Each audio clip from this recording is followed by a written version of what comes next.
Welcome back. Senate Bill 7 getting early support from Texas lawmakers. It passed the Senate yesterday. Supporters calling it a way to make sure elections are secure. Opponents say it's voter suppression.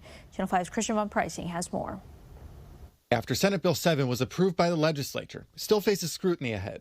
Republicans largely supporting the measure, saying voter fraud is more widespread than the cases we've seen prosecuted. In our era, we've had our share of problems here. Voter fraud, election integrity is a big concern, and not just to Republicans. Democrats largely opposing it, saying this bill, dressed as election integrity, is actually aimed at keeping people from voting. These are restrictions solely to limit a person's ability to vote, to limit the opportunity to vote. SB7 in its current form would limit the hours available for early voting, limit some curbside voting, expand the ability of poll watchers to enter and film at election sites. There are some things that I think are good because they provided better information for the voters as they go through the ballot by mail process.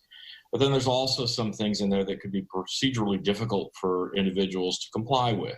Cameron County Elections Administrator Remy Garza says during COVID, curbside voting expanded quite a bit as a way of social distancing. Had we not offered that expanded service, I think a lot of people may not have actually participated in that last election. And that's not something we would want to see. We want to encourage people to vote. He says under the proposed bill, counties will need to make sure sites aren't curbside only and are tied to a walk-in poll site. He says another change would impact local voters. Those who qualify to vote by mail usually get a notice every year telling them they have to renew their ballot by mail. I don't think I'd be able to do that anymore. And he says some voters may not realize it until it's too late. So they may be expecting a ballot for a March election or a May election, and that ballot isn't going to come. And by the time they realize that their application isn't in effect, they may have to, they may miss the deadline to apply for a ballot by mail. For now, the debate in the legislature continues. Republicans saying they're correcting oversteps from the last election. There were several things during the last election that I just did not sit well with me.